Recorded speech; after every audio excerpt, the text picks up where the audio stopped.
அம்மாவின் கையளவு சோறு சேனல் நண்பர்கள் அனைவருக்கும் வணக்கம். காலையிலே ஒரு ஃப்ரெஷ்ஷாக ஒரு டீ குடித்தா அது அன்றைய பொருளுதையே நமக்கு ரொம்ப சூப்பராக வச்சுருக்கோம்.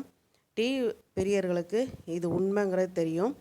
அந்த அளவுக்கு நமக்கு டீன்னா காலையில் எழுந்துச்சி பல் விளக்கிட்டு முகங்களை விட்டு சாமி கும்பிட்டு வந்து டீ குடித்தா தான் மற்ற வேலைகளே ஓடும். அந்த மாதிரி தான் எனக்கும். நான் வாரத்துக்கு 3 நாள் இந்த டீ வந்து ட்ரை பண்ணுவேன். மற்ற நாள்லாம் நார்மலாக இஞ்சி டீ குடிச்சுப்பேன். ஒரு 1/2 டம்ளர் அளவிற்கு பாத்திரத்தில் தண்ணி சேர்த்தாச்சு. நான் வந்து எடுத்திருக்க பால் வந்து கொழுப்பு சத்து இல்லாத பால், அதனால் 1/2 டம்ளர் மட்டும் சேர்த்துருக்கேன். இதே நீங்கள் கொழுப்புள்ள பால் எடுத்துருந்தீங்க அப்படின்னா 1 டம்ளர் அளவுக்கு தண்ணி சேர்த்துக்கோங்க. இப்போ இடி உரலில் ஒரு 1/2 இன்ச் அளவுக்கு இஞ்சி தோல் சீவிட்டு சேர்த்துருக்கேன். ஒரு சின்ன பிரிஞ்சி இலை சேர்த்துருக்கிறேன்.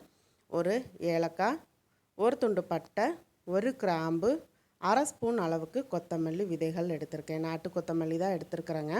இதை நல்லா இடி உரலில் இடிச்சுக்கலாம். 2 பேர் குடிக்கிற மாதிரி நான் டீ இன்றைக்கி போட போகிறேன். இதை நல்லா உரலில் இடிச்சிட்டு தட்டில் எடுத்து வச்சுக்கலாம். அதுக்குள்ளே தண்ணி உங்களுக்கு சூடாயிரும். இந்த டீ வந்து இன்னொன்று செரிமானம் ஆகலை உங்களுக்கு, நீங்கள் நான்வெஜ்ஜு சாப்பிட்டு செரிமானம் ஆகலை அப்படின்னா நீங்கள் சாப்பிட்டு ஒரு 1 ஹவர் கழித்து இந்த டீ போட்டு குடிங்க. டக்குன்னு ஒரு 10 நிமிஷத்துலேயே உங்களுக்கு அந்த செரிமானத்தன்மை வந்துடுங்க.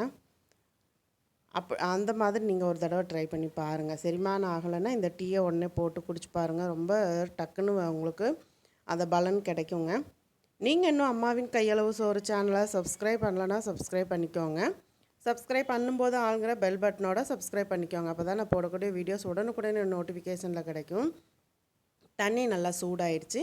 இடித்து வச்ச பொருள் எல்லாம் சேர்த்தாச்சு. 2 ஸ்பூன் அளவுக்கு நான் தேயிலை சேர்த்துக்கிறேன். 1 டம்ளருக்கு 1 ஸ்பூன் அளவு தேயிலை, நான் 2 ஸ்பூன் அளவு தேயிலை சேர்த்துக்கிறேன். பால் வந்து ஆல்ரெடி நான் சூடு பண்ணி பாத்திரத்தில் வச்சுருக்குறேங்க.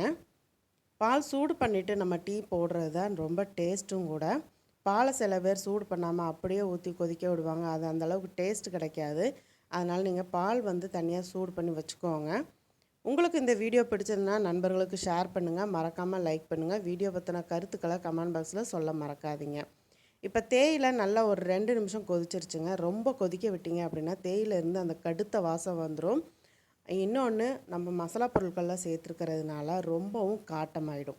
அதனால் ரொம்ப போட்டு கொதிக்க வைக்காமல் ஒரு 2 நிமிஷம் மட்டும் கொதிக்க வச்சுட்டிங்க அப்படின்னா தேயிலையோட டிகாசன் வந்து தண்ணியில் இறங்கிடும். இப்போ மீதிக்கு 1/2 டம்ளர் அளவு காய்ச்சினா பால் சேர்த்தாச்சு. ஸ்பூன் விட்டு கலக்கிக்கோங்க. நீங்கள் சேர்க்குற அந்த ஸ்பூன் வந்து சுத்தமாக இருக்கணும். ஏதாச்சும் புளிப்பு ஏதாவது பட்டிருந்ததுன்னா பால் தெரிஞ்சு போயிடும். அதில் கவனமாக இருந்துக்கோங்க. இப்போ நம்ம வடிக்கிற ஒரு ஜக்கு எடுத்துருக்கிறேன் நான் டீ வடிக்கிறதுக்காக. அதில் 4 ஸ்பூன் அளவுக்கு சர்க்கரை சேர்த்துருக்கேன். நீங்கள் சர்க்கரையோ இல்லை உங்களுக்கு என்ன விருப்பமோ நீங்கள் சேர்த்துக்கலாம். சில பேர் நாட்டு வெல்லம் சேர்ப்பாங்க. அந்த மாதிரி உங்களுக்கு எது விருப்பமோ இனிப்புக்காக நீங்கள் சேர்த்துக்கோங்க. டீ லைட்டாக அப்படி பொங்கி வரும்போது ஸ்பூன் வச்சு கலந்து விட்டோம் அப்படின்னா இன்னும் கொஞ்சம் அந்த பாலோட அந்த டிகாசன் வந்து கலந்து ஒரு கொதி வருங்க. நல்லா ஒரு கொதி வந்ததுக்கப்புறம் நம்ம வடிகட்டினா மட்டும்தான் அந்த பால் அந்த டிகாசன் எல்லாம் ஒன்று போல் கலந்து நம்ம சேர்த்துருக்க அந்த பட்டை, கிராம்பு, ஏலக்காவோட ஃப்ளேவரு, கொத்தமல்லியோட ஃப்ளேவரெல்லாம் ரொம்ப சூப்பராக இருக்கும்.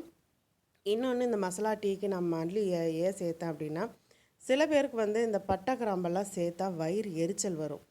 இந்த நாட்டு கொத்தமல்லி சேர்த்து நம்ம இந்த டீ போடும்போது அந்த எரிச்சல் இருக்காது, வயிறை குளிர்ச்சிப்படுத்தும். இப்போ டீயை இந்த மாதிரி வடிகட்டி வச்சு நல்லா வடிச்சிருங்க. வடிச்சிட்டு எடுத்து வச்சுட்டு இப்போ இந்த ஜக்கில் உள்ள டீயை நல்லா ஒரு ஆற்றிக்கணுங்க.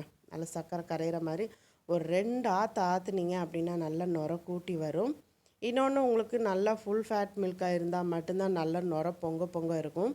ஃபுல் ஃபேட் இல்லாத அந்த ஃபேட் இல்லாத பால் எடுத்தோம் அப்படின்னா உங்களுக்கு அந்த அளவுக்கு நுர வராதுங்க. இதுதான் உண்மை. என்னடா இவங்க போட்ட டீயில் நுரையே இல்லைன்னு நினைக்காதீங்க. இப்போ நல்லா இந்த மாதிரி இழுத்து ஆற்றிட்டு சூப்பராக 2 கப்பன் சாசர் வச்சு நம்ம சர்வ் பண்ண வேண்டியதாக. காலையிலே இந்த மாதிரி ஒரு டீயை போட்டு எல்லாரையும் அசத்துங்க. நீங்களும் குடிச்சு பார்த்துட்டு அன்றைக்கி ஃப்ரெஷ்ஷாக இருங்க. 2 கப்பன் சாசர் எடுத்து வச்சுருக்கிறேன். சூப்பராக சுட சுட இந்த டீயை நீங்களும் போட்டு ட்ரை பண்ணி பாருங்கள். தொடர்ந்து அம்மாவின் கையளவு சோறு சேனலை சப்ஸ்கிரைப் பண்ணுங்கள். வாங்க காலையில் டீ குடிக்கலாம். ஆரோக்கியமான டீ வாங்க குடிக்கலாம். மீண்டும் அடுத்த வீடியோவில் சந்திக்கிறேன். நன்றி, வணக்கம்.